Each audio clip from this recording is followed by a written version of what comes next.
Welcome again to the channel, like with Jennifer JM and I'm your girl Auntie Jen. My viewers, my friend and my subscriber. More problem brewing at the JLP, you know. More paka. How do you call it? Paka? No, yeah, in Jamaica. Someone no, pasa, but no. Paka. But I want all Jamaica term, so meaning say appear mess and problem. Now, look on the trick of Andrew. Andrew trick calling owner people them. For sure, it's Andrew will trick calling owner people them. You see, take the land of Silverite and give him Senate seat. Me say, me if you remember, so me mention it, you know. Me know that then give him the Senate seat in order to keep him quiet, that him not for run for member of parliament in a call some other seat. Because they want to give the Tom Tavares Fin's son the seat. So it will end up now that's the land of Silverite apply for the seat now. So him apply for the seat. So that means that now the Tavares boy now if I go apply to and then it will be a one day up. Me say, Labour right, on a done. On a give up. When we in 2020 we said we couldn't win, we actually give up and go on it because that's why we don't end up winning so much. We don't go make it. Because it will cause another problem again in that the constituency again. But Silverite come out and I may tell you, if me did have in a Labour right, I mean for choose against Silverite and Tavares' son. I not even know him. I just went there me I see him. I just went there me I see him all like a conference and something. Me don't know that the man there. Me never see him before. But one thing, me a PMP, I'm going to tell you the truth. I like Silverite. I like the land of Silverite. I tell you why. Him will come out and talking about him is not of an aggressive type of person. In words are few. You know, as politics, he will talk against his opponent and all of that, but I like him. You can't tell me if you don't like him. I like him.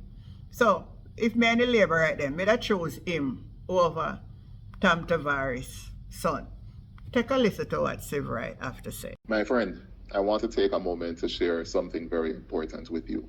Something I've thought long and hard about. After deep reflection, countless conversations, and a genuine desire and a sense of duty, I made the decision to formally offer myself to serve as chairman of the Jamaica Labour Party's North Central St. Andrew constituency. This is not a decision driven by ego or ambition. It's driven by purpose, by service, and by love for the people of this constituency and our great party. I want to make it clear. I take this step with the full blessing and support of the sitting Member of Parliament, the Honourable Kal Samuda. He's a national icon, a man who has given nearly 50 years of unwavering service to Jamaica and to the North Central St. Andrew constituency. I hold him in the highest regard, both as a leader and as a mentor, and I've done my best to honour his legacy in both word and deed. I also want to recognize Mrs. Samuda, a woman of strength and dignity who has stood beside him in service and sacrifice. This constituency is one of the most dynamic and diverse in Jamaica. It stretches across the north central belt of the Kingston metropolitan area and brings together established communities, growing commercial zones, and areas that are filled with potential and ready for transformation. From Norbrook, Allardyce, Waterworks, Manor Park to Armour Heights, Grosvenor, Orange Grove, the lower suburbs of Stony Hill and Long Lane, right through to Smoky Vale, Cassava Peace, Charlton, Lady Huggins, Fagan Avenue, Maryvale, Constant Spring Grove, Calabar, Whitehall, Dunmere, Common, Park Lane, 100 Lane, Mount Salus, Wireless, Manning Hill, and other communities. It is the heartbeat of opportunity, talent, and possibility. And with major corridors like Red Hills Road, Manning Hill Road, Constant Spring Road, and Shortwood Road running through, this is a seat that connects people from all walks of life. Now, in November 2024, I was unanimously elected Deputy Chairman of the constituency with the full support of MP Samuda, our councillors Susan Senior and Lee Clark, and the overwhelming majority of delegates.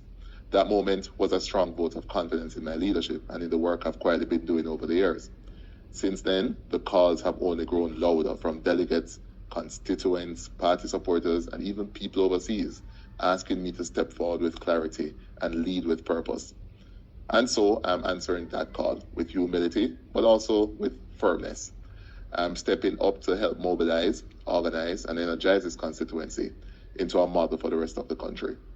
I've served this party for over 22 years from my university days with Generation 2000 G2K, where I had the privilege of mentoring and building with now ministers of government, MPs, business leaders, senators, to fighting tough election battles, including in PNP strongholds, and working in opposition and government on key initiatives.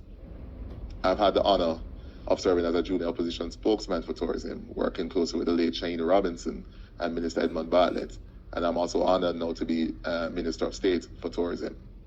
I also played a key role in bipartisan cannabis law reform movement, helping to bring about landmark legislative changes, and I've helped to transform Jamaica's tourism industry into one of the most admired in the world, from airlift expansion and investment promotion to stakeholder engagement and market development.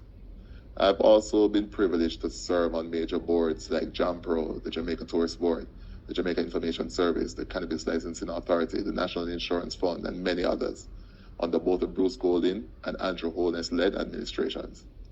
Outside of government, I've worked professionally in corporate communications, business development, and other spheres of consulting within the business realm, while also maintaining a strong public voice in the media as a guest columnist and radio host. Academically, I hold a bachelor's degree in political science and a master's degree in public policy and management. But none of that matters if it doesn't translate into service, and I'm ready to give even more. With the right team, rooted in unity and discipline, we will turn North Central St. Andrew into a model constituency with empowered communities, youth training, mentorship, greater support for small and micro enterprises, safer neighborhoods, and a strategic plan for development that includes everyone. This is not just about holding a title, it's about delivering real, measurable results. It's about taking pride in our communities. It's about building something solid for future generations. I want to take a moment to thank our party leader, the Most Honorable Andrew Holness. His journey from modest beginnings to Prime Minister is a constant reminder of the power of vision, discipline, and humility. His mentorship has shaped me, and I remain grateful for his example. So I'm stepping forward, firmly, humbly, and with purpose. I'm ready to lead, I'm ready to serve, and I'm ready to work alongside each and every one of you to make North Central the best it's ever been. Let's move forward together with unity, with strength, and with a clear plan of action. Thank you, and God bless. So we over here, so we are going to watch this one. We are going to watch it, my people. So tell me, who no one if I win? Do you remember film name, you know? Tom Tavares, Fin's son. Or Delana Seabright. Tell me who I choose if you know they're on the labor right side and I go vote. Tell me who I choose. But we are watch it because more trouble did it. More trouble did it. The people they're not comfortable down at Central's, Clarendon neither. And problem up at Adley Shaw Park there too. So when a ship a crumble JLP, when a ship a crumble, when a give up man, cry cree. When a ship a go down the hill. Anyway, like, share, subscribe to the channel, Life with Jennifer JM. I'm your girl Auntie Jen. Tell me on a thing and later.